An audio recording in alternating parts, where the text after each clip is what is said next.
தமிழ்நாடு காவல்துறை மீது இழுக்கு ஏற்படுத்த திட்டமிடுவதாக அதிமுக மீது முதலமைச்சர் மு க ஸ்டாலின் குற்றச்சாட்டு. எதிர்க்கட்சித் தலைவரும் அவர் கூட்டணி வைக்க துடிக்கும் கட்சியும் ஆக்கப்பூர்வமான அரசியல் செய்ய வேண்டும் என வலியுறுத்தல். அரசியல் செய்வதற்காக தமிழ்நாடு காவல்துறையும் அமைதியான மாநிலம் தமிழ்நாடு என இருக்கக்கூடிய பெயரையும் கெடுப்பதற்கு துணை போகாதீர்கள் என்று கேட்டு அமைகிறது.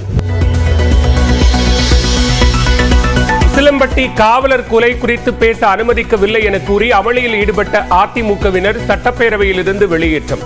மக்கள் பிரச்சனை பற்றி பேசினால் அனுமதி மறுக்கப்படுவதாக எதிர்க்கட்சித் தலைவர் எடப்பாடி பழனிசாமி குற்றச்சாட்டு. எங்களை திட்டமிட்டு இன்றைய தினம் வெளியேற்றிருக்கின்றார் மரியாதைக்குரிய சபாநாயகர். சட்டமன்ற தேர்தலில் டிவிகே மற்றும் டிஎம்கே இடையேதான் போட்டி.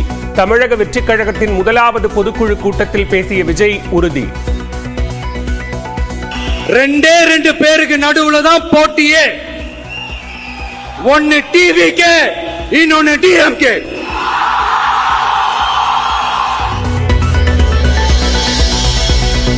மு க ஸ்டாலினை மன்னராட்சி முதல்வர் என விமர்சித்த தாவேக தலைவர் விஜய் திமுக அரசை பாசிச ஆட்சி என விமர்சித்தும் பேச்சு.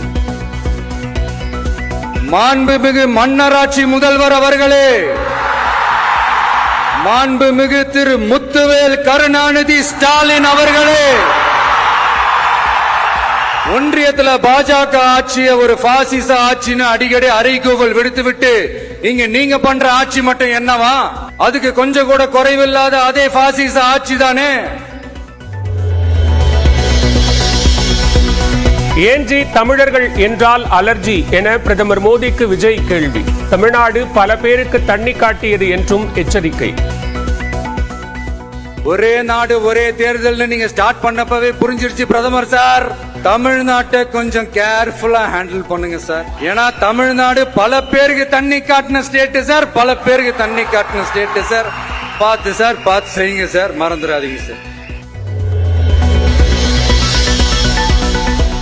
திமுகவுக்கு யாரும் போட்டி இல்லை என தாவேக தலைவர் விஜய்க்கு திமுக நாடாளுமன்ற குழு தலைவர் கனிமொழி பதிலடி. முதலமைச்சர் மு க ஸ்டாலினுக்கு போட்டியாக எந்த தலைவரும் களத்தில் இல்லை என்றும் பேட்டி. எல்லாரும் திமுகவைத்தான் போட்டியாக நினைக்கிறார்கள்.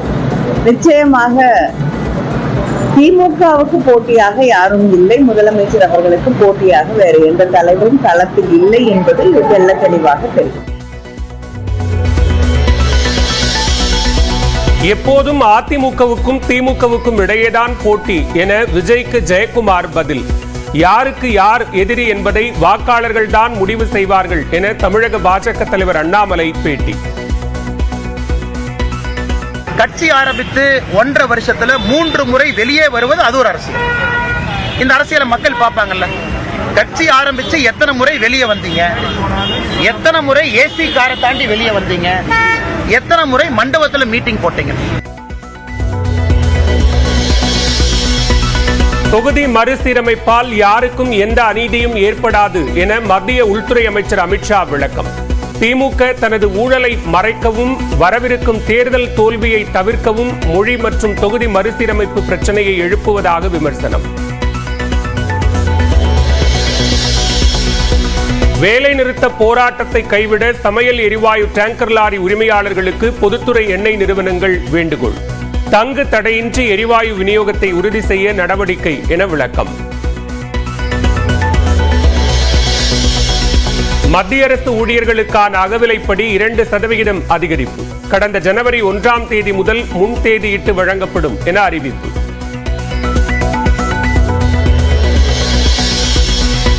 ஏடிஎம்களில் அனுமதிக்கப்பட்டதை விட அதிக முறை பணம் எடுத்தால் வசூலிக்கப்படும் கட்டணம் அதிகரிப்பு. 21 ரூபாயிலிருந்து 23 ரூபாயாக உயர்த்தியது ரிசர்வ் வங்கி. மியான்மரில் 2 முறை நிகழ்ந்த சக்தி வாய்ந்த நிலநடுக்கத்தால் உயிரிழந்தோர் எண்ணிக்கை 250 தாண்டியது.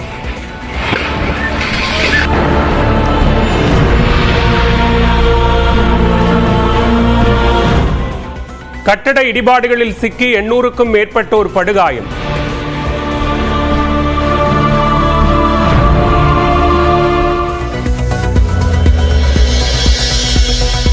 மியான்மரில் 3வது முறையாக நள்ளிரவிலும் நில அதிர்வு. ரிக்டர் அளவில் 4.2 பதிவான நிலநடுக்கத்தால் தூக்கத்தை தொலைத்த மக்கள்.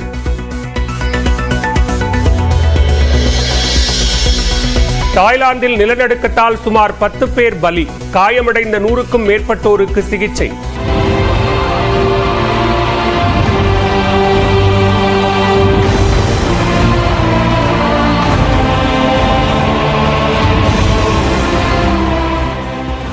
பாங்காக்கில் 30 மாடி கட்டடம் சரிந்து விழுந்ததால் அலறி அடித்து ஓடிய மக்கள்.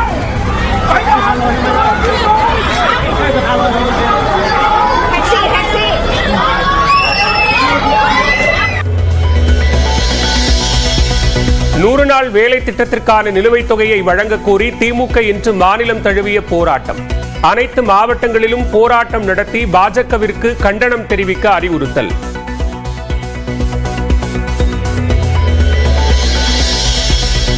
மகாராஷ்டிர துணை முதலமைச்சர் ஏக்நாத் ஷிண்டேவை விமர்சித்த நகைச்சுவை பேச்சாளர் குனால் கம்ராவுக்கு இடைக்கால முன்ஜாமீன். சென்னை உயர்நீதிமன்றம் உத்தரவு.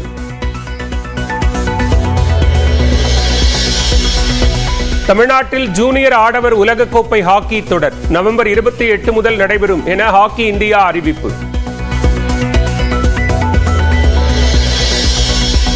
IPL தொடரில் 17 ஆண்டுகளுக்கு பிறகு சேப்பாக்கம் மைதானத்தில் சென்னை அணியை வீழ்த்திய பெங்களூரு அணி 50 ரன்கள் வித்தியாசத்தில் அபார வெற்றி பெற்று அசத்தல். தமிழகத்தில் சட்டம் ஒழுங்கு பிரச்சினை தொடர்பாக சட்டப்பேரவையில் அமளியில் ஈடுபட்ட அதிமுகவினர் குண்டுக்கட்டாக வெளியேற்றப்பட்டனர். அமளியில் ஈடுபட்டவர்களுக்கு முதலமைச்சர் மு க ஸ்டாலின் பதிலடி கொடுத்த நிலையில் அது குறித்து விரிவாக பார்க்கலாம்.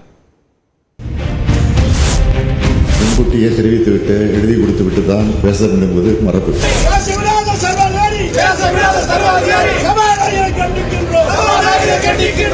திட்டமிட்டு இன்றைய தினம் வெளியேற்றிருக்கின்றார்.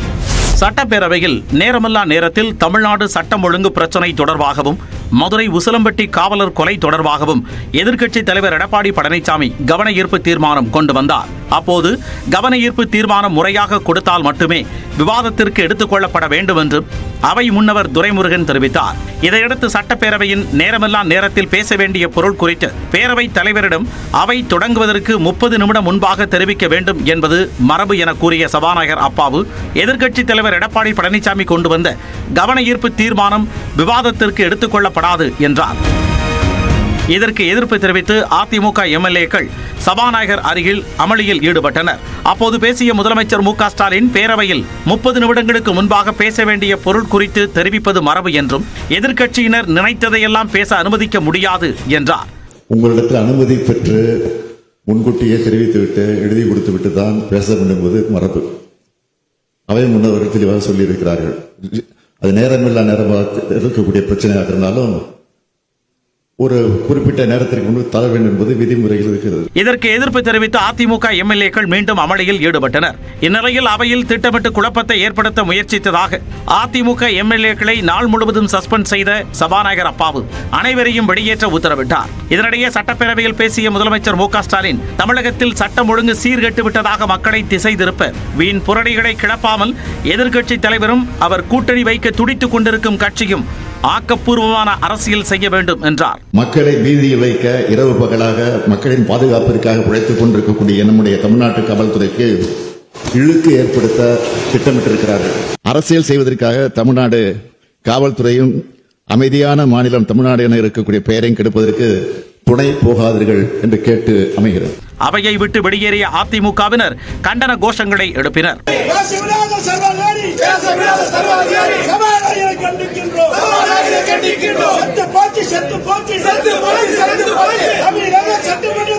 இன்றைக்கு ஒரு காவலரை அடித்துக் கொண்டிருக்கின்றார்கள். இன்றைக்கு பயிற்சி மருத்துவரை கடத்த முயற்சித்திருக்கின்றார்கள். இது அரசுடைய கவனத்திற்கு கொண்டு வருவதற்கு தான் நான் அனுமதி கேட்டேன். எங்களை திட்டமிட்டு இன்றைய தினம் வெளியேற்றிருக்கின்றார் மரியாதைக்குரிய சபாநாயகர். இதனிடையே உசிலம்பட்டி காவலர் கொலைக்கு குடும்ப பகையே காரணம் என சட்டத்துறை அமைச்சர் ரகுபதி தெரிவித்தார்.